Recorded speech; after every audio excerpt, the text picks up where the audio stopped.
लेकिन सौत जिस घर में रहती है ना, दिन रात छाती को जलाती है। बात बताए, एक महाजन थे, बड़ी सज्जन थे, उन्होंने 2 विवाह कर लिए। परीक्षित महाराज उन्होंने 2 विवाह किए। 2 पत्नियां घर में आई और दोनों पत्नियां रहती तो पति के लिए दोनों अच्छे से रह रही। महाराज खूब सेवा करें। और कभी कभी लड़ाई हो जाए, बेचारी परेशान हो गए, हिस्सा बांट कर दिया। कहा सुनो, हमें एक नहीं, अंग हमारे एक जैसे दोनों। और ऐसा करो, आप हमारे दाएं, बड़ी वाली से बोला कि आप हमारे दाहिने की सेवा करो, दूसरे से कहा तुम बाएं की सेवा करो। उसने कहा कभी टच मत करना हमारे अंग को, कहा कभी नहीं करोगी। दोनों में सलाह हो गई, आराम से रहने लगे, खूब सेवा करें। एक पत्नी एक अंग की करे, दूसरी पत्नी दूसरे अंग की करे। एक दिन जो बड़ी वाली थी, उसने घड़ा लिया जल भरने के लिए, तो वापस चली गई। पहले का जमाना होगा, अब तो घर में समर बढ़िया लड़की रखवाली पानी चल रहा है ना, तो पहले की बात है। तो घड़ा लेकर के गया, नहीं चलो भरने के लिए कुएं पर। और दूसरी वाली राय में सेवा कर रहे हैं, पैरों को दबा रही। काफी देर तक जब आप किसी एक अंग को दबाओगे तो दर्द होगा कि नहीं परीक्षित महाराज। और तुम बड़ी काफी देर तक सेवा करती रही, उनका पैर जो है ना बड़ा दर्द करने लगा। उन्होंने कहा देवी इतनी सेवा मत करो, बहने हो।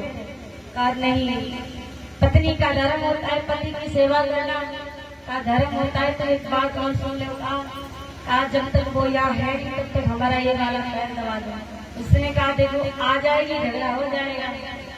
कहा आप चिंता मत करो, मैं मामला सब निपटा लूंगा, तुम हमारा ये वाला पैर दबाओ।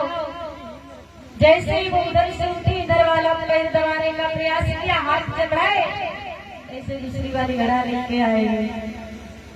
उन्होंने देखा अरे ये अपना वाला पैर छोड़ करके हमारे पति का पैर दबा रही है।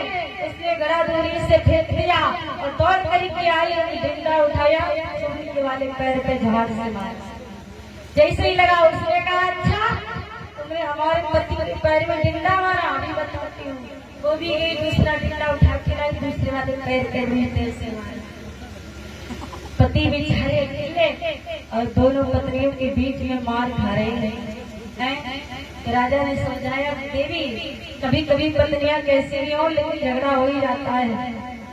समझाया, लेकिन राजा ने कहा महाराज यदि अपने वंश को बढ़ाना चाहते हो तो अपना विवाह कर लो। राजा ने कहा फिर कोई दोस्त मत देना, पता नहीं कैसे आएगी। रानी ने कहा सारे दुख सहन कर लूंगी, बस आपका वंश बढ़ जाएगा। सुनीति मैया ने राजा को समझाया। आखिर में राजा सुनीति मैया की बात को मान लेते हैं और मान करके सुरुचि नाम की सुंदरी से उनका विवाह हुआ है। विवाह हुआ, पत्नी घर में आई। जैसे ही डोली दरवाजे पर आई है, आरती का थाल सजाया आज सुनीति मैया ने और दासी को सूचना दी, कहा जाओ मेरी बहन को डोली से नीचे लेकर के आओ, मैं उसकी आरती उतारूंगी, फिर महलों में ले जाऊंगी। जो महाराज दासी पहुंची, करता हटाया डोली का और कहा महारानी आप नीचे उतरिए, आपकी बड़ी दीदी आपके स्वागत के लिए खड़ी हुई है। सुरुचि ने जो सुना, हमारी बड़ी दीदी